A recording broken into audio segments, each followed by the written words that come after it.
Un saludo, queridos amantes de la anatomía. El día de hoy vamos a realizar un repaso a lo que es la pared del abdomen. La pared del abdomen se divide en una pared posterior y una pared anterolateral. ¿Por qué decimos anterolateral? Porque no existe un límite definido entre la pared anterior y la pared lateral. Entonces se la toma como uno solo. Por eso decimos pared anterolateral. ¿Ya? Sin embargo, la pared posterior del abdomen va a tener un límite con la pared anterolateral y va a ser esta fascia toracolumbar, que está conformada por todos los músculos de la región posterior del abdomen, de la región lumbar. Por ejemplo, aquí podemos ver al músculo iliosoas, al músculo erector de la columna, al músculo cuadrado lumbar y al músculo latísimo, también conocido como dorsal ancho, ¿no? Entonces todos estos músculos van a estar formando lo que va a ser la fascia toracolumbar. Esta fascia toracolumbar va a servir como punto de inserción para los músculos de la pared anterolateral del abdomen. Por ejemplo, aquí tenemos la inserción del oblicuo externo, el oblicuo interno y el músculo transverso del abdomen, ¿ya? Que se insertan en esta fascia toracolumbar. Cuando hacemos una incisión, por ejemplo, tenemos que saber también qué planos estamos abriendo en la pared del abdomen. Y podemos ver primeramente, por ejemplo, la piel. Posteriormente de la piel hay una cantidad variable de grasa que se puede acumular principalmente en la porción lateral del abdomen, ¿ya? Que sería la fascia de Camper, ¿ya? O también conocida como fascia superficial, ¿no? Pero en el abdomen nosotros tenemos la tendencia a decir fascia de Camper, ¿ya? Luego tenemos a la fascia profunda, como ya conocíamos nosotros, ¿ya? Esta fascia profunda se llama fascia de escarpa, ¿ya? Que puede tener tres hojas, como vamos a ir viendo, una superficial, intermedia y profunda, ¿ya? Siguiendo posteriormente al músculo que vamos a ver, y una fascia interna, también llamada como fascia endoabdominal, que vamos a ver aquí nosotros a la fascia transversalis, y finalmente una capa de peritoneo, ¿ya?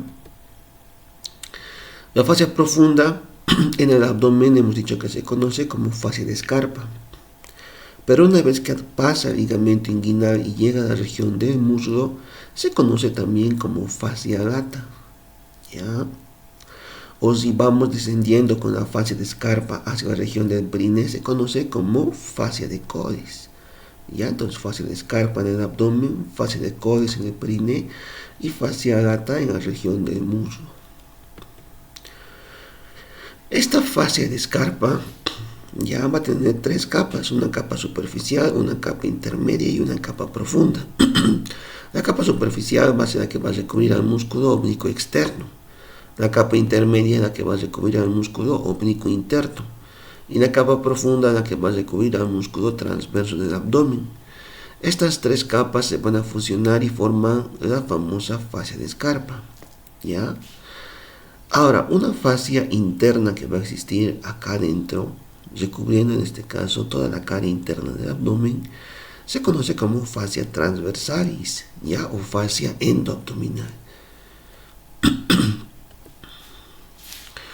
Además, también hay que recalcar que fuera de las fases que ya hemos nombrado, entre la fascia transversalis y la capa de peritoneo va a existir una cantidad variable también de grasa, que se va a conocer como grasa extraperitoneal, ¿ya? Entonces esta capa variable de grasa que tenemos nosotros se localiza entre la fascia transversalis y el peritoneo parietal, ¿no ve? Que conocemos en este caso como grasa extraperitoneal. Acá, por ejemplo, podemos ver el gráfico. Esta sería la fascia de escarpa. Vemos aquí también la fascia de Colles y vemos acá la fascia lata. Todos siguen siendo parte, en este caso, de la fascia de escarpa. Cuando vemos músculos del abdomen, vamos a ver que tenemos en este caso a 5 músculos, ¿ya? Al oblicuo externo, al oblicuo interno, al músculo transverso del abdomen, al músculo recto anterior del abdomen y al músculo piramidal, que ya vamos a conocer, que se encuentra en la parte más inferior de los músculos rectos. Este músculo recto anterior del abdomen va a estar envuelto principalmente en su parte central por la fascia de los músculos oblicuo externo, interno y transverso, lo que va a formar la famosa vaina de los rectos, siendo que se decruzan con las fibras contralaterales en la línea media, también conocida como línea alba. Entonces aquí por ejemplo podemos ver al músculo recto, el oblicuo externo, el oblicuo interno y el transverso del abdomen. Y miren, en la parte más inferior del oblicuo externo tenemos acá nosotros a los músculos piramidales. Vamos a comenzar hablando del músculo oblicuo externo. El oblicuo externo tiene una dirección inferolateral, inferomedial. O sea, sus fibras van a ir hacia abajo, como si nosotros metiéramos las manos en el bolsillo. Las fibras más posteriores son fibras casi verticales y las fibras intermedias van a ser como abanico, yéndose hacia adelante, ya en una dirección infero-anterior, como estábamos diciendo.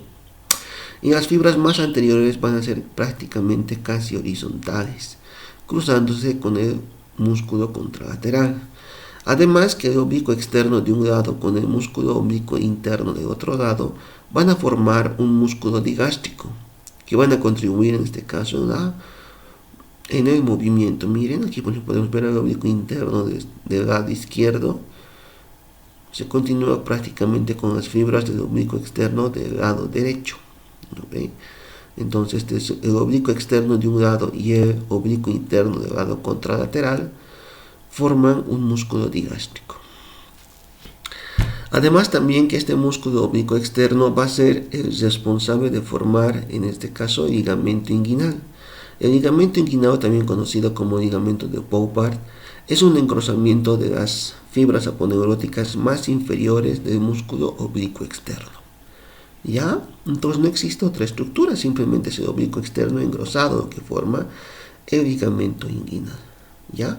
Y este concepto es clave e importante principalmente para entender región inguinal, que lo vamos a ver más adelante.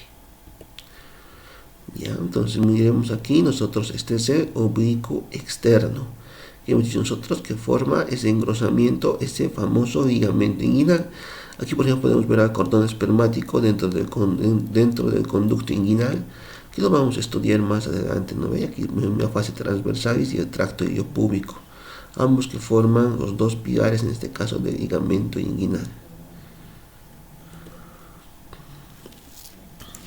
Bien, este músculo oblicuo externo, como hemos dicho, va a formar toda esta estructura del ligamento inguinal, incluyendo sus fibras accesorias. Lo puede ver por nosotros el ligamento inguinal reflejo, los pilares, en este caso, del anillo inguinal superficial, el ligamento lacunar, el ligamento pectíneo. Ya vamos a ir estudiando eso con calma nosotros.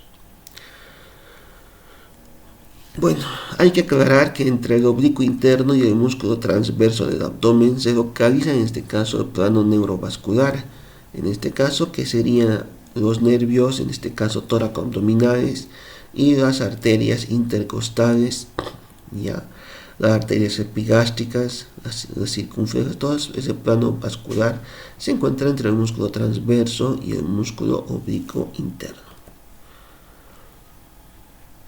El músculo recto anterior del abdomen es mucho más delgado en la parte inferior, es 3 veces más ancho en la parte superior, ¿ya? Y tenemos también nosotros acá en la parte más inferior al músculo piramidal, que es un músculo inconstante. ¿Qué quiere decir esto? Que no se encuentra en todas las personas.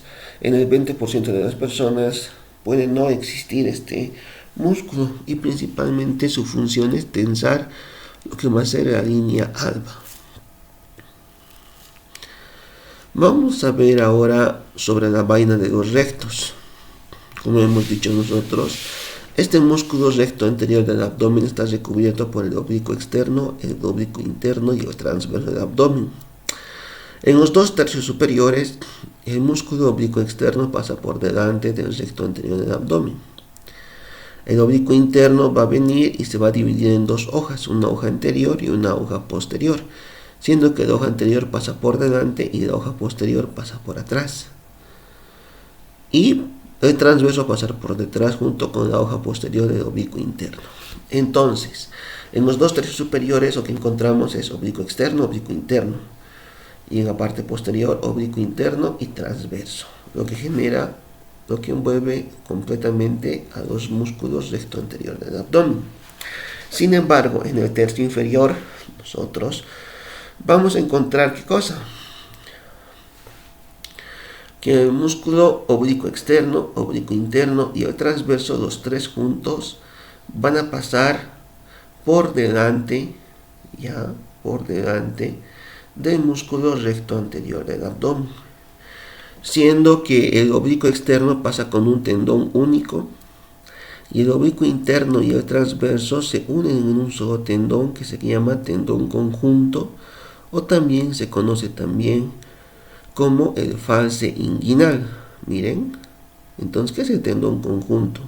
Es la fusión para nosotros del tendón del músculo oblicuo interno y el transverso, y de esa forma pasan por delante del recto anterior del abdomen. Recordemos que el oblicuo externo con su tendón único pasa por delante y el oblicuo interno y el transverso se fusionan previos a irse por delante del recto anterior del abdomen. Esta estructura, ¿cómo se llama? Hemos dicho tendón conjunto, o también conocido como el falce inguinal. Entonces, repasando o recapitulando en este caso, por delante del recto anterior del abdomen encontramos oblicuo externo y la hoja anterior del oblicuo interno. Y en la parte posterior, hoja posterior del oblicuo interno y transverso del abdomen. Y en el tercio inferior encontramos oblicuo externo, interno y transverso, todos por delante del recto anterior del abdomen. Además también que en el tercio inferior el oblicuo externo pasa con su tendón único por delante y el oblicuo interno y el transverso se fusionan en un solo tendón llamado tendón conjunto o falce inguinal, y también pasan por delante del recto anterior del abdomen. ¿Ya? ¿Qué es la línea arqueada? Bien, como hemos dicho nosotros, en los 2/3 superiores el recto anterior del abdomen está envuelto por delante y por detrás. Sin embargo, en el tercio inferior el recto anterior solo está envuelto por delante. Entonces esto genera una apertura que se va a conocer como línea arcuata o línea arqueada. ¿Ya? Esta línea arcuata o línea arqueada lo podemos ver de mejor manera en la cara interna del abdomen. Miren, aquí podemos ver un más engrosado, motivo de que recordemos que está la hoja posterior del oblicuo interno y el transverso recubriendo esta parte. Sin embargo, en el tercio inferior no se encuentra nada y solo encontramos a la fascia transversalis y al peritoneo, que están recubriendo toda la cara interna del abdomen. Esta famosa línea arcuata puede generar para nosotros algunas hernias, debido a que es un punto de debilidad abdominal.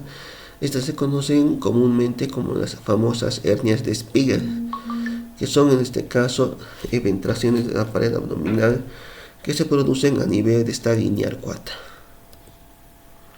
Además también tenemos otro punto que es el anillo inguinal, que es un punto de fusión que vamos a tener nosotros, ¿no?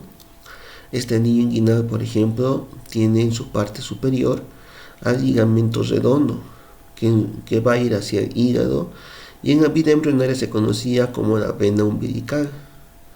Tenemos también una parte central, un pliegue que era el urago en la vida embrionaria, y dos pliegues umbilicales, en este caso mediales, que se conocen conocen actualmente como el pliegue umbilical, que en la vida embrionaria eran las famosas arterias umbilicales, que formaban también parte del cordón umbilical.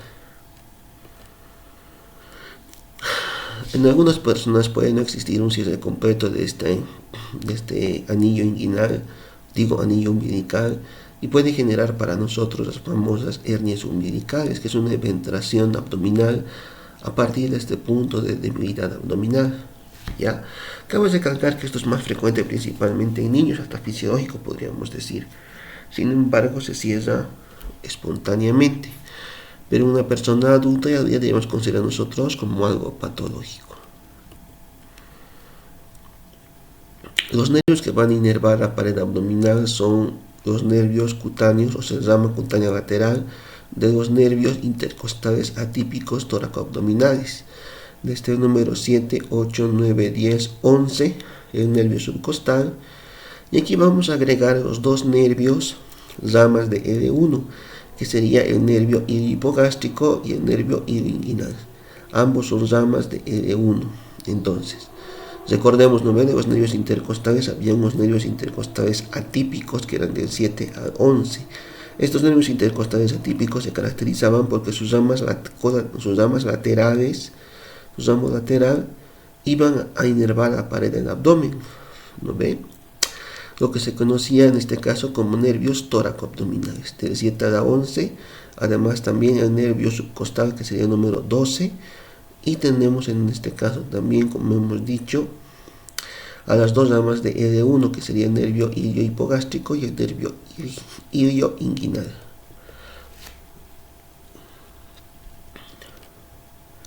Las venas del abdomen, las venas centrales de la región periumbilical van a drenar principalmente en la vena porta, ¿ya?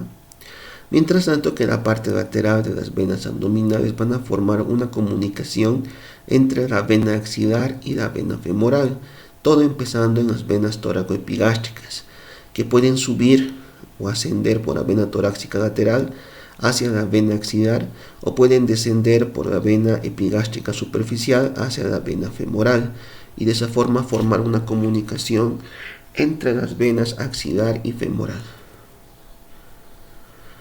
La irrigación del abdomen depende principalmente de las arterias epigástricas inferiores, en este caso de epigástrica superior, que es rama de la arteria torácica interna, y de la arteria, recordemos aquí que es la arteria ilíaca externa hasta la anillo inguinal, y de la anillo inguinal para adelante sería la arteria femoral. De la arteria, en este caso ilíaca externa, nace la epigástrica inferior y la circunfleja ilíaca profunda. Mientras tanto que ramas de la arteria femoral son la arteria epigástrica superficial y la arteria circunfleja ilíaca superficial, que son las dos que vamos a ver nosotros.